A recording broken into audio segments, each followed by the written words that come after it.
함께 읽은 본문은 요한 1서 1장 1절부터 4절의 말씀입니다.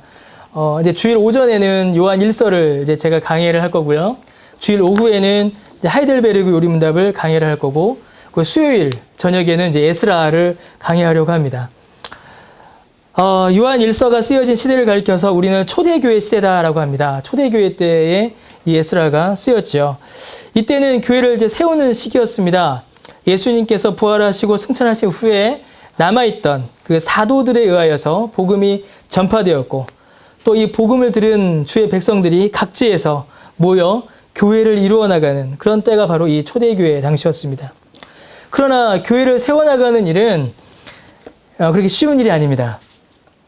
지금도 교회를 새롭게 시작하는 일은 어려운 일입니다.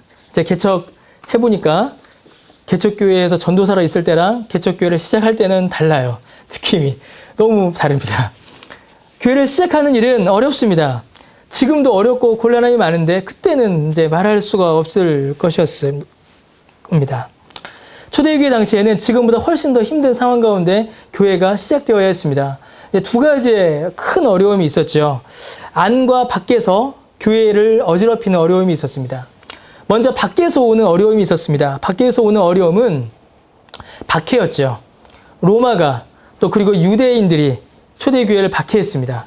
박해와 핍박이 늘 교회에 있었고, 교회는 그것을 견디느라 많은 에너지를 쏟아야 했습니다. 그리고 또 교회 안에서도 많은 어려움이 있었습니다. 교회 안에서는 무수한 이단들이 일어나 교회를 어지럽혔습니다. 밖으로는 박해와 핍박이 오고 안에서는 이단이 일어나고, 그런 어려운 가운데서 교회가 세워져야 했죠. 초대교회는 늘 이 두 세력과 맞서 싸워야 했습니다. 로마로부터 박해와 핍박을, 그리고 안에는 그 바른 복음을 거부하고 왜곡하는 그 믿는 자들 넘어뜨리려고 하는 그 이단들과 싸워야 하는 그 일들이 늘 초대교회에는 있었죠. 사실은 이 싸움은 초대교회만의 싸움이 아니라 지금 우리의 싸움이기도 합니다. 교회가 세워지는 일은 세상이 좋아하지 않습니다. 사단은 교회가 세워지는 것을 결코 기뻐하지 않습니다. 그래서 세상을 동원하여, 사람들의 마음을 동원하여 교회를 핍박하고 방해하죠. 그뿐만이 아닙니다. 교회 안에서도 거짓된 가르침, 잘못된 교훈들이 횡행하여 교회가 바른 말씀 위에 세워지는 것을 방해하고 막아냅니다. 늘 교회는 이 두 싸움을 해야 됩니다. 세상으로부터 오는 박해와 유혹, 핍박에 대한 싸움을 해야 되고, 내부적으로는 바른 진리, 바른 말씀을 지켜내기 위한 싸움을 늘 해나가야 하는 것이죠. 어떻게 해야 될까요? 그 내용이 오늘 본문에 나옵니다. 이 싸움을 감당하기 위하여 초대교회가 선택한 방식이 있습니다. 밖으로의 핍박, 안으로의 이단, 이 공격을 이겨내기 위하여, 이 싸움을 이겨내기 위하여 초대교회가 선택한 방식은 진리를 더욱더 견고히 하는 것이었습니다. 무력을 키워서 반란을 일으키거나 혁명을 일으키는 방식을 택하지 않았습니다. 혹은 정치인을 배출하여서 정치적인 영향력을 발휘한다거나, 혹은 돈을 엄청나게 벌어서 돈으로 모든 문제를 해결하려는 그런 방식을 택하지 않았습니다. 세상을 세상의 방식으로 이길 수 없습니다. 돈과 권력과 정치력은 세상의 방식이죠. 세상의 힘입니다. 교회는 세상의 힘을 가지고 세상을 이길 수가 없습니다. 그래서 초대교회는 그 세상의 힘으로 이 어려움을 이겨내는 것을 택하지 않았습니다. 오히려 교회는 더욱더 순수함을 추구하였습니다.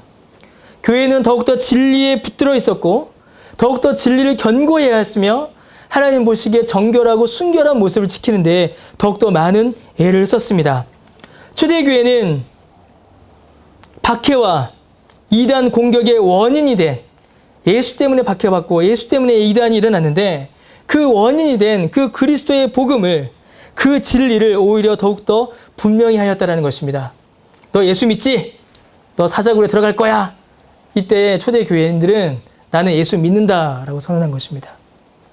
이단들이 예수는 사람이지 하나님이 아니야, 혹은 예수는 하나님이지 사람이 아니야 라고 할 때에 초대교회는 예수는 하나님이자 사람이다라는 진리를 더욱더 견고히 선언한 것입니다.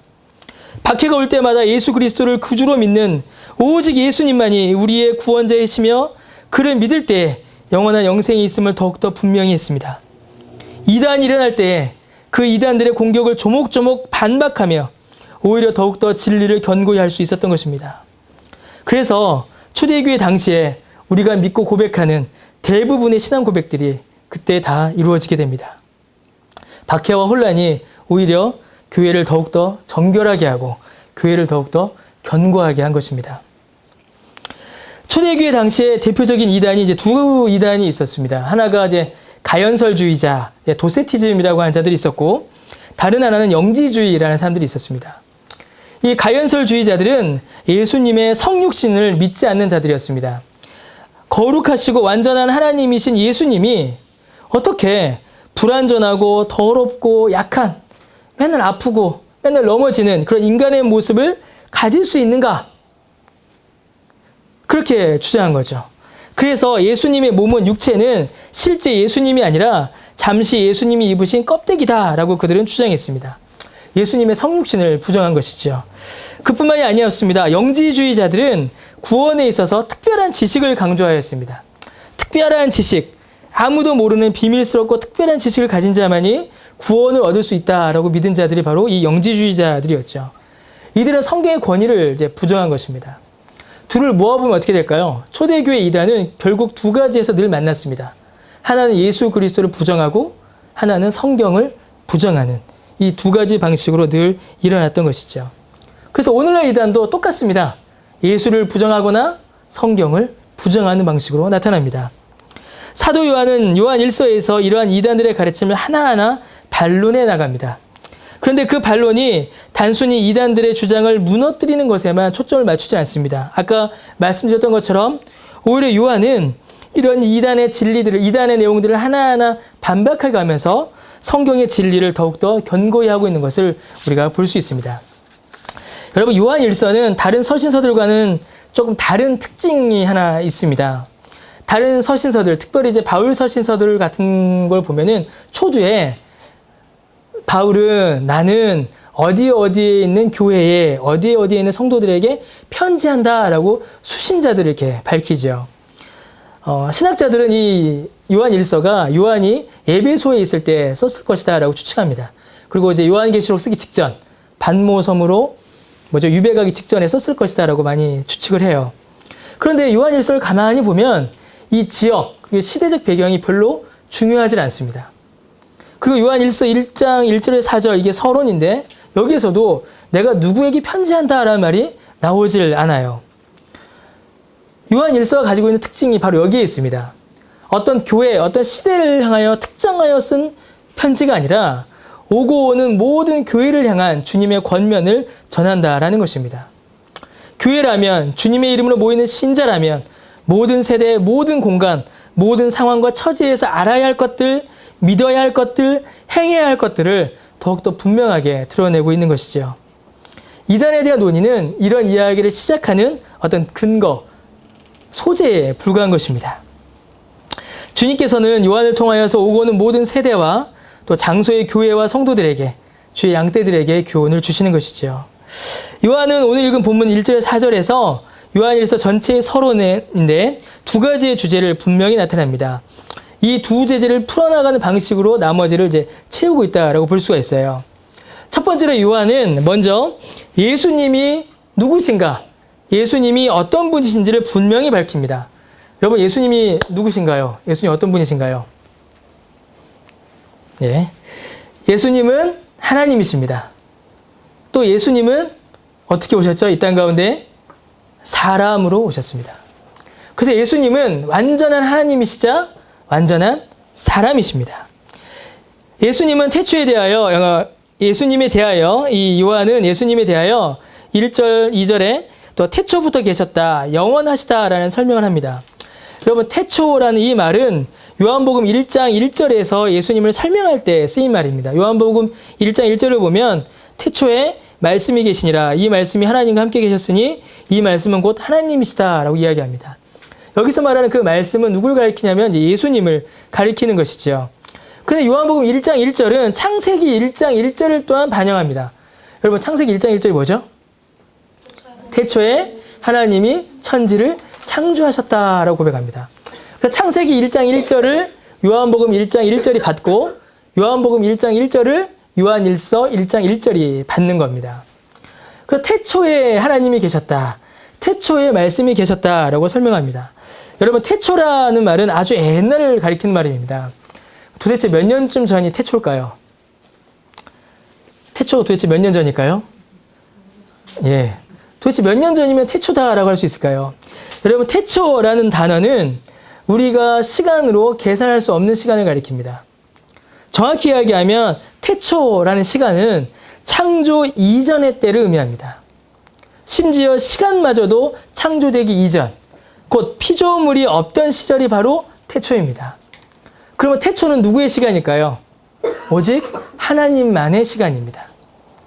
피조물과 창조주, 피조물과 하나님을 구분짓는 가장 결정적인 기준이 뭐냐면 바로 이 태초입니다. 모든 피조물은 언제부터 생겼어요? 태초 이후부터 생겼고, 하나님은 태초부터 태초 이전에 계셨습니다.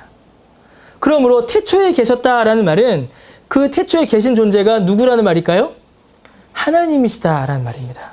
그래서 예수님은 하나님이십니다. 요한일서에서 요한은 예수님이 완전하신 하나님이다라고 먼저 고백합니다. 그런데 그 하나님을 어떻게 했나요? 1절에 보니까 태초부터 있는 생명의 말씀에 관하여는 우리가 어떻게 했어요? 들은 바요, 또 눈으로 본 바요, 자세히 보고 우리의 손으로 어떻게 한 거예요? 만졌다라고 고백합니다. 듣고 보았고, 심지어 예수님을 어떻게 했어요? 손으로 만졌다라고 이야기합니다. 듣고 보고 손으로 만졌다. 이 말이 무슨 말인가요? 예수님께서 실제로 사람의 몸으로, 사람의 육체로 우리 가운데 계셨다라는 고백입니다. 2절에서 이 생명이 나타나신 바 되었다. 아버지와 함께 계시다가 우리에게 나타나신 바 된 이시다라고 고백합니다. 여기서 말하는 생명은 예수님을 가리킵니다. 그 예수님이 하나님 아버지와 함께 계시다가 우리, 곧 당시의 사도들에게 나타나신 것입니다. 어떻게 나타나셨냐면 완전한 사람의 모습으로 나타나셨습니다. 그래서 사도들은 예수님을 듣고 보고 만질 수 있었습니다. 예수님이 완전한 사람으로 이 땅 가운데 오신 것입니다. 가연서를 믿는 사람들이 주장하였듯이 예수님의 영혼 따로 있고 몸 따로 있는 것이 아니라 예수님은 완전한 사람으로, 지금 여러분이 옆에 앉은 사람을 보고 만지고 느끼듯이 그런 동일한 형태로, 동일한 모습으로 예수님께서 우리 가운데 계셨다라는 것입니다. 짧은 한 구절 속에서 요한은 너무나 중요한 두 가지 사실을 이야기하는 것이죠. 예수님은 태초부터 계신 완전한 하나님이시다. 그리고 그 예수님은 우리가 보고 듣고 만졌던 완전한 사람이시다라는 그 중요한 사실을 고백하고 있는 것입니다. 근데 여러분, 중요한 것이 있어요. 뭐냐면 예수님께서 왜 그렇게 나약하고 모자란 인간의 모습으로 오셨냐라는 것입니다. 가연설주의자들이 주장했습니다. 아니, 어떻게 완전한 하나님이 이렇게 약하고 병들고 아픈 고통을 경험하는 육체로 오실 수 있느냐? 그럼 어떻게 해야 돼요? 가연설주의자들을 공격하려면 니들이 잘 몰라서 하는 소리다. 우리 예수님은 그런 거 안 느끼셨다. 우리 예수님은 말만 한마디 하면은 뭐 갑자기 하늘에서 천둥이 치고 천대를 때려도 아프지 않고 이런 분이셨다. 칼로 찔러도 피 한 방울 안 나오셨다. 이렇게 해야 뭐가 말이 맞아가는 거예요. 가연설의 배경이 뭐냐면 로마 신화입니다. 로마 신화에 나오는 그 신들이 어떻게 생겼어요? 신상들을 보면 가장 완벽한 남자의 육체고 가장 완벽한 여자의 육체죠. 그게 무슨 말일까요? 신이라면 일반인들과는 비교된다는 겁니다. 다르다라는 것이에요. 모든 사람들이 보고 흠모할 만한 완전한 육체와 완전한 능력으로 이 땅 가운데 임하는 것이 신이고 하나님이지, 어떻게 완전한 신이요 완전한 하나님이라는 그 예수가 우리와 같은 육체, 심지어 어떤 육체셨어요? 예수님께서 피곤하고 졸리시고 아프시고 고통하시고 갈증을 느끼시는 그런 육체로 우리 가운데 오셨냐라는 것입니다. 초대교회 교인들은 이 사실을 믿었습니다. 그리고 오히려 실제로 이러한 이유들 때문에 기독교가 초기에 사람들로부터 무시당하기도 했습니다. 야, 로마 신전에 가봐. 이렇게 멋있는 신이 있는데 니네 신은 뭐? 갈릴리 그 빈민촌에서 가장 가난한 목수, 이렇게 되는 거예요. 심지어는 어떤 사람이에요? 반란죄로 십자가에서 사형당한 사형수, 이렇게 되는 겁니다. 근데 어떻게 사형당했어요? 가장 고통스럽게 갈증을 느끼며 고통 가운데 사형당한 사형수인 겁니다. 그 당시 사람들이 봤을 때 신으로서의 모습이 없었던 것이죠. 모두가 보고 흠모할 만한, 모두가 보고 좋아할 만한 그런 모습이 하나도 없었다는 것입니다. 여러분, 우리의 연약함은 우리의 죄로 인함입니다. 우리의 모든 고통과 슬픔, 아픔은 모두 우리의 죄 때문에 겪게 되는 것이에요. 우리의 죄값입니다. 그러나 예수님은 죄가 없는 분이십니다. 그런데 그런 예수님이 이런 육체를 입으셔야 했다는 것입니다. 우리는 우리의 죄 때문에 아프고 고통하고 피곤하고 슬프고 괴로운데 아무 죄 없는 그 예수님이 그 육체를 입으셔서 그 고통을 입으셨다는 것이죠. 그 고통을 당하셨다는 것입니다. 왜 예수님께서 인간이 되셔서 우리와 동일한 고통을 당하셔야 했을까요? 이게 문제입니다. 왜 거룩한 하나님이신 예수님이 우리와 동일한 육체를 입으셔서 우리와 동일한 고통을 당하셔야 했냐라는 것입니다. 단 하나의 이유 때문이죠. 우리를 사랑하시기 때문입니다. 근데 어떻게 사랑하셨냐면 그분의 육체에 우리 모두의 연약함을 짊어지시고 그분의 육체에 우리의 모든 고통을 짊어지시고 그분의 육체에 우리의 모든 죄의 짐을 감당하시기 위하여 그분이 사람이 되신 것입니다. 그분이 우리와 동일한 사람으로 이 땅 가운데 오신 것입니다. 여러분, 요한은 예수님을 가리켜서 생명이다라고 설명합니다. 여러분, 예수님은 생명이십니다. 그분 자체가 생명이세요. 그래서 그분을 소유한 자들은 모두 영생을 누립니다. 그분을 어떻게 소유할 수 있을까요? 그분을 믿음으로 우리는 예수님을 소유할 수 있습니다. 하나님께서 아브라함에게 뭐라고 말씀하셨어요? 내가 너의 기업이다라고 하셨습니다. 그게 무슨 말이죠? 내가 너의 소유다라는 말씀입니다. 이 약속은 우리가 예수님을 믿을 때에 예수님을 소유함으로 성취됩니다. 예수님을 믿을 때에 우리는 예수님을 소유하게 됩니다. 예수님을 믿을 때에 그 예수님의 생명이 우리의 것이 되는 것입니다. 이 은혜를, 이 영생을, 이 생명을 주시기 위하여 예수님께서 몸으로, 사람으로 이 땅 가운데 오신 것이고 그 육체 가운데에 모든 고통을 짊어지신 것입니다. 여러분, 이것이 복음입니다. 1절에 예수님을 가리켜 생명의 말씀이다 라고 합니다. 우리에게 생명을 주시는 분이시고 또한 그분이 말씀이십니다. 말씀이 뭔가요? 복음입니다. 예수 그리스도가 바로 복음이다라는 것입니다. 완전한 하나님이 우리와 동일한 육체를 입으시고 우리의 모든 죄짐을 지시고 그 죄짐을 모두 감당하시고 그분을 믿는 자마다 그가 소유되셔서 영생을 주신다라는 이 사실이 바로 영생의 복음인 것입니다. 이 생명의 복음이 바로 우리 안에 있습니다.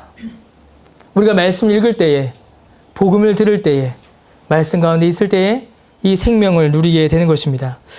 여러분, 요즘 교회에서 가장 많이 거론되는 사람이 누굴까요? 교회에서 가장 많이 거론되는 사람, 설교나 이런 데서 가장 많이 거론되는 사람 누굴 것 같아요? 요즘에 좀 덜합니다. 요즘 덜한데 한동안 한국 교회에서 많이 거론되는 사람이 있었죠. 록펠러입니다. 록펠러. 그렇죠? 록펠러. 11조를 계산하기 위해서 직원을 몇십 명을 뒀고 교회를 수십 개를 세웠고 수백 개를 세웠고 어떤 사람이죠? 예수 믿고 돈을 엄청나게 번 사람이죠. 그 다음에 또 누가 많이 인용됐을까요? 그 다음에 찰강한 카네기 이런 사람들이 많이 인용됐습니다. 그러니까 예수를 믿어서 신앙 가운데서 굉장한 부와 성공을 거둔 사람들이 많이 인용이 됐어요. 성경에서 누가 인용됐을까요? 다윗과 솔로몬, 그 다음에 아브라함 이런 사람들이 굉장히 많이 설교 가운데 인용됩니다. 왜요? 그들은 뭘 누렸어요? 복을 누렸거든요.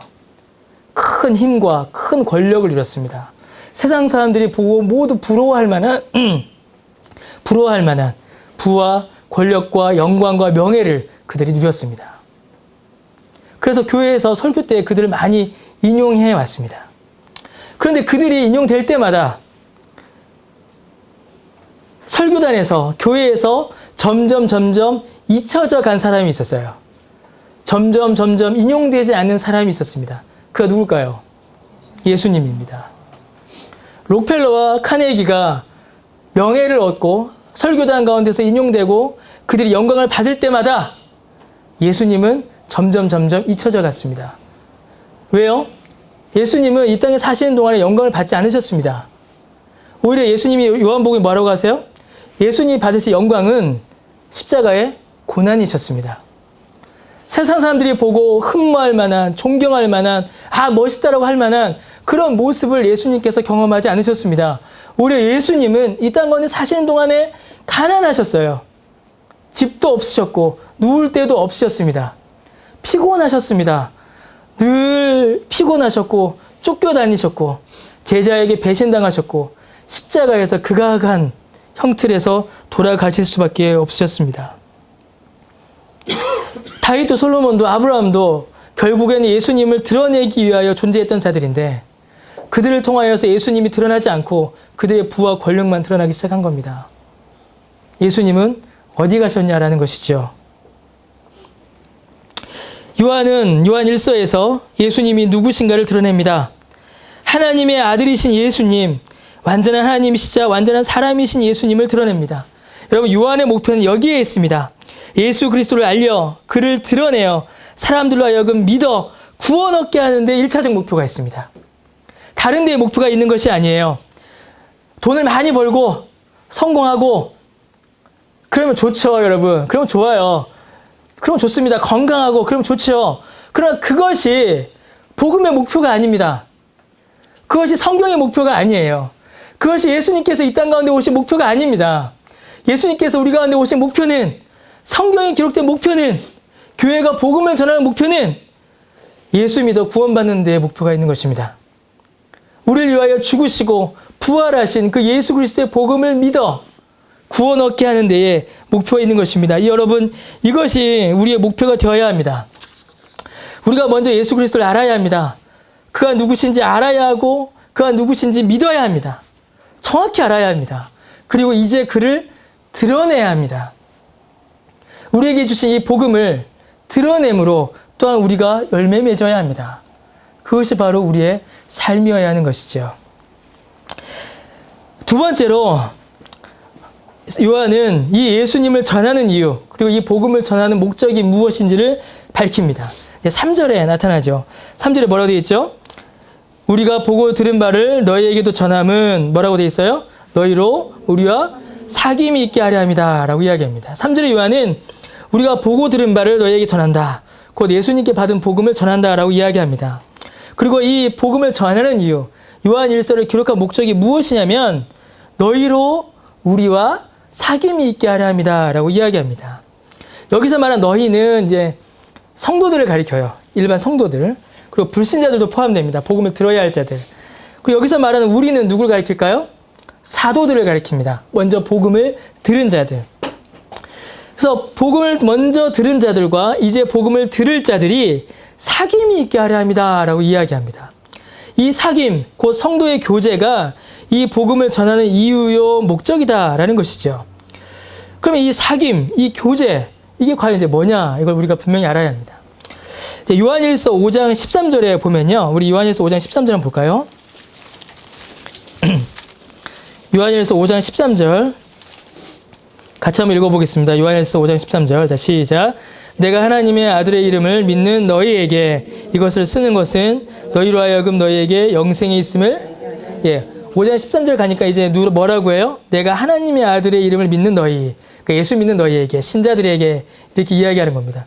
그러니까 1장보다 어떻게 됐어요? 좀 더 대상이 좁혀졌죠. 자, 그런데 그렇게 쓰는 이유는 뭐냐면 너희에게 무엇이 있음을, 영생이 있음을 알게 하려 합니다. 깨닫게 하려 합니다 라고 이야기합니다. 그 1장과 5장의 목적이 두 개가 나타나요. 1장의 목적은 뭐가 있는 거예요?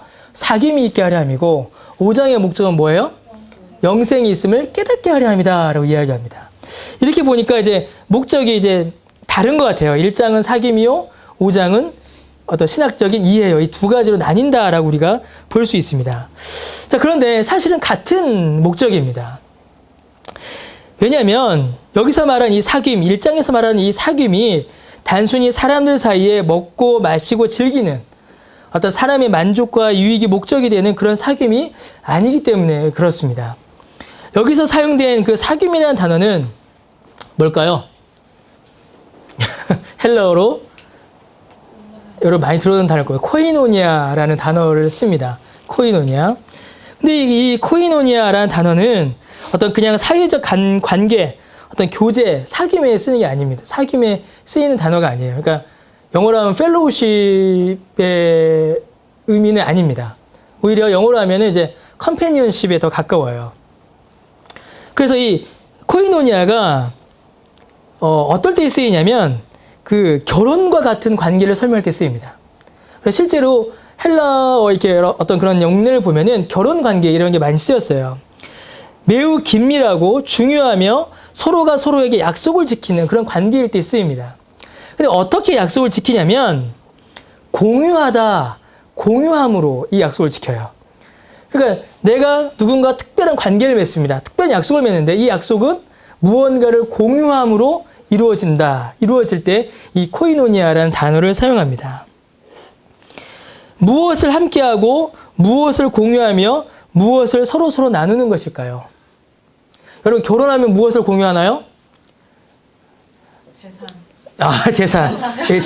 재산 아주 정확해요. 재산. 예, 제가 교회 개척 기도하면서 결혼한 부부들이 오게 해주세요라고 기도했었거든요. 많이 왔어요, 많이. 예. 예, 새 커플은 왔어요, 오늘은. 맞죠? 예. 예. 돌아와서 재산이라는 말이 진짜 놀라갖고 지금. 부부는 공유합니다. 뭘 공유하죠? 삶과 생활과 모든 걸 공유해요. 그런데 교회도 여러분 코이노니아로 모일 때에 공유합니다. 무엇을 공유할까요, 교회는? 여러분 교회는 무엇을 공유하며 무엇을 서로 나누며 무엇을 서로 함께 할까요? 복음입니다. 바로 예수 그리스도입니다. 교회는 복음을 공유하는 공동체입니다. 교회는 예수 그리스도를 공유하는 공동체입니다. 교회는 함께 모여서 복음을 나누는 곳이고 교회는 함께 모여서 예수 그리스도를 나누는 곳이 바로 교회입니다. 여러분, 교회가 세상의 다른 모임과 구별되는 가장 큰 특징이 뭘까요? 질문을 좀 바꿔서 얘기해 봅시다. 세상 사람들이 좋아할 만한 모임, 세상 사람들이 좋아할 만한 공동체는 어떤 공동체일까요? 세상 사람들이 모두 부러워하며 나 저기 참 가고 싶다.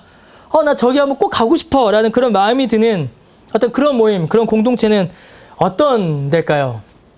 일단 어때야 돼요? 커야 됩니다. 일단 커야 돼요. 그래서 멋진 건물이 있어야 합니다. 편의시설이 있어야 돼요. 그래서 화장실도 좀 넓고 깨끗하고 주차장도 있어서 차 대기도 불편하지 않아야 합니다. 우리 이미 갖췄네요, 벌써. 이거 설교하다 보니까 제가 찔리네요. 이미 갖춰버려서.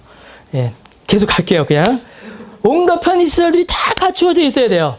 편해야 됩니다, 일단. 그리고 또 뭐도 있어야 돼요? 구성원들 중에 사회적 지위가 높은 사람들이 있어야 합니다. 그래서 부자와 권력자들이 좀 있어야 돼요. 그래서 줄도 되고 돈과 어떤 정보와 인맥을 좀 공유하고 나눌 수 있어야 사람들이 그 모임에 가고 싶어 합니다. 편리함을 나누고 유익을 나누고 재미를 나누는 그런 모임에 사람들이 가고 싶어 하죠. 근데 여러분, 교회는 그런 것을 공유하는, 그런 것을 나누는 모임이 아닙니다. 물론 앞에서 제가 방금 이야기했던 것들이 있으면 좋은 것들이에요. 그런 것들이 있으면 좋죠. 예배드리기 편하고 예배드리기 좋은 건 사실입니다. 그러나 그런 것들 때문에 교회를 결정한다거나 그런 것들로 인하여서 교회다라고 말할 수 없다라는 것입니다. 그런 것들은 교회에 필요한 것이지 그러한 것들이 교회를 규정하는 것이 아니라는 것입니다. 여러분, 교회는 복음을 공유하는 곳입니다. 교회는 예수 그리스도에 대한 믿음을 함께하는 곳입니다. 교회는 주의 말씀을 나누는 곳입니다. 교회는 예수 그리스도를 함께 소유하는 곳입니다. 그래서 예수 그리스도가 있는 곳에 교회가 있는 것이고 복음이 나누어지는 곳에 교회가 있는 것입니다. 우리가 함께 모여 무엇을 나눌까요? 우리가 함께 모여 무엇을 서로 공유할까요? 우리가 함께 모여 무엇을 서로에게 나누어 주겠습니까? 뭘 나눠주겠어요, 우리가? 그쵸? 나눠줄 거가 뭐가 있겠어요? 우리가 나누어 줄 거는 복음밖에 없습니다. 우리가 서로에게 나누어 줄 것은 주께서 내게 주신 은혜의 말씀밖에 없습니다. 우리가 서로 공유할 수 있는 것은 예수 그리스도를 향한 그 믿음만을 우리가 공유하는 것입니다. 여러분, 우리는 이제 잠시 후에 이 앞에 있네요. 성찬을 나눌 겁니다. 성찬에서 우리는 떡과 포도즙을 이렇게 나누게 됩니다. 여러분, 무엇이라고 말하면서 이 떡과 포도즙을 나눌까요? 뭐라고 말하냐면, 떡은 예수 그리스도의 몸입니다 라고 하면서 떡을 나누고, 포도즙은 예수 그리스도의 피입니다 라고 하면서 나눕니다. 우리는 떡을 먹습니다. 그 떡은 예수 그리스도의 몸입니다. 우리는 포도즙을 마십니다. 근데 그 포도즙은 예수 그리스도입니다. 여러분, 원래 초대교회 당시의 성찬식은 저도 그렇게 할까 잠시 고민했었어요. 큰 떡 덩어리를 들고서 한 조각씩 이렇게 떼어 먹는 거였습니다. 원래 성찬식은 초대교회 당시는. 그래서 저기 고린도전서 10장 16절인데 보면은 떡도 한 떡이요 이렇게 얘기를 해요. 그게 뭐냐면 실제로 큰 떡을 하나 들고 와서 한 사람씩 떼먹은 겁니다. 그러다 보니까 고린도 교회에서 무슨 일이 일어났어요? 나중에 온 사람은 먹을 게 없었어요. 앞에 사람들이 다 먹어버려서 배고프니까 뭉탱이로 떼먹는 거죠. 그러니까 포도즙은 어떻게 했을까요? 큰 잔에다가 돌아가면서 한 사람씩 이렇게 마셨습니다. 그러니까 잔을 이렇게 돌린 거죠. 제가 그렇게 할까 생각했었어요. 실제로 빵을 큰 모카빵이란 거, 바게트 이런 거 사와갖고 먹을까, 이렇게 나는 이렇게 떼줄까. 맡기면은 준섭이 같은 사람들 이렇게 확 떼먹거든요. 그래서 제가 떼주지 나눠줄까. 그렇게 고민을 이제 이런 농담 안 하려고 했는데 이렇게 먹을까 그런 고민을 잠시 했었습니다. 근데 중요한 건 떡 한 덩이, 컵 한 컵이 아니겠죠. 중요한 거는 이 떡이 그리스도의 한 몸이다라는 사실입니다. 이 잔이 그리스도의 한 보혈이다라는 사실이죠. 그리스도의 한 몸, 그리스도의 한 피를 우리가 나누는 겁니다. 우리가 성찬을 나눌 때 우리는 예수 그리스도를 나눕니다. 예수 그리스도를 믿는 믿음을 나누게 되는 것이죠. 같은 믿음, 동일한 믿음, 한 믿음을 고백하는 것입니다. 초대교회 때부터 사도들이 교회에 나누어진 그 예수 그리스도의 복음을 함께 나누는 것입니다. 그래서 교회는 함께하는 신앙 고백이 굉장히 중요합니다. 사도신경이 중요하고 니케아신경이 중요하고 웨스트민스터 신앙 고백서가 그래서 중요한 것입니다. 그래서 교회는 여러분 예수 그리스도의 복음 위에 세워지며 예수 그리스도의 복음으로 세워지며 예수 그리스도의 복음을 나누며 세워집니다. 그게 예수 그리스도의 교회입니다. 복음 위에 세워지고 복음으로 세워지고 복음을 나누며 세워지는 것이 바로 주님의 교회입니다. 그 백성들을 살리기 위해 찢으신 예수 그리스도의 그 몸을 그 백성들에게 영생을 주시기에 흘리신 그 보혈이 나누어지고 공유하는 그 성찬, 그 일이 일어나는 교회가 바로 주님의 교회인 것이죠. 5장에서 요한은 너희가 영생이 있으면 알게 하려 합니다 라고 결론과 같이 요한 1서를 기록한 이유를 설명합니다. 우리에게 영생이 있음을 어떻게 해야 알 수 있을까요, 여러분? 내가 예수 믿어서 영생이 있다, 이거 어떻게 믿을까요? 바로 성도의 사귐을 통하여서 확인할 수 있는 것입니다. 여러분, 구원은 한 개인이 예수님을 믿어 구원 얻는 일에서 그치지 않습니다. 주께서는 우리의 신앙생활을 거기서 그치게 하지 않으셨어요. 거기서 그치게 하지 않으시고 예수 믿어 구원 얻은 성도들이 교회를 통하여 그 구원 얻음을, 영생을 확인하게 하셨습니다. 교회에서 행해지는 복음의 선포로, 말씀의 강설로, 성찬에 참여함으로 그 영생을 확인하게 하셨습니다. 이러한 일을 감당하는 것이 바로 교회입니다. 주께서는 이를 위해 교회를 세우셨습니다. 성령 하나님께서는 끊임없이 이 일을 우리 안에 이루어 가십니다. 끊임없이 성도의 마음에 믿음을 일으키시고 교회를 부르시고 교회가 성실히 그리고 바르게 믿음의 사귐을 이어나가도록 성령께서 인도하시는 것입니다. 여러분, 이제 우리 교회가 세워집니다. 세워졌어요. 이제 준비 모임은 없어요. 네, 더 이상 준비는 없습니다. 이제 앞으로 가야 돼요. 정식 이제 노예에서 설립하는 건 내년 봄에 이제 하려고 합니다. 교회가 세워집니다. 근데 제가 지난주 마지막 화평기 설교했던 것처럼 교회가 새롭게 세워지는 것이 아니라 주의 뜻 가운데 있는 교회가 이제 드러나는 것입니다. 하나님의 계획 가운데 이미 존재했던 교회가, 이 열매 맺는 교회가 때가 되매 이제 그 모습을 드러내고 있는 것입니다. 여러분, 제가 세운 게 아니죠. 제가 세웠습니까? 생각해보니까 제가 세운 게 아니에요. 제가 한 일은 별로 없어요.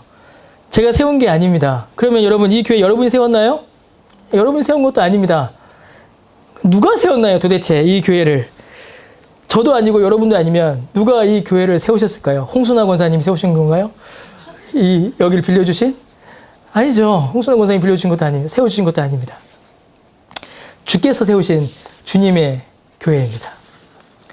주께서 세우신 이 주님의 교회가 주의 계획과 섭리 가운데 있다가 때가 되매 이 교회가 드러난 것이죠. 이 열매 맺는 교회가 드러나자 주께서는 저를 목사로 이제 부르신 것입니다. 이 열매 맺는 교회로. 여러분을 성도로 이 열매 맺는 교회로 불러 앉히신 것이죠. 오늘 우리가 본 말씀처럼 두 가지의 이유 때문입니다. 먼저 예수 그리스도를 믿도록 우리를 부르셨습니다. 그가 누구인지 정확히 알아 생명의 복음을 받으라고 우리를 이 교회로 부르셨습니다. 그리고 그 생명의 복음으로 서로 사귐이 있도록 그런 복음의 나눔과 사귐이 있도록 우리를 이 교회로 부르신 것입니다.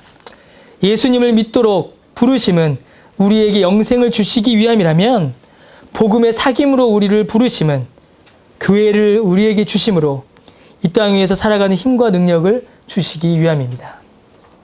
생명을 주시고 그 생명으로 살라고 우리를 이 교회로 부르신 것이죠.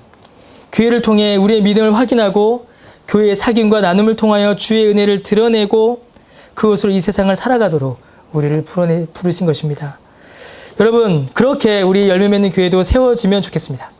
그리고 우리 열매 맺는 교회가 그렇게 이루어지기를 저는 기도하고 그렇게 되기를 바라고 그렇게 되기를 소원합니다. 주의 복음과 그 복음을 나누고 그리고 그 복음으로 살아가는 성도, 이것이 주의 교회가 이 땅 위에 존재하는 바탕이자 모습이고 또 우리의 비전이고 우리의 목적이다라고 저는 믿습니다.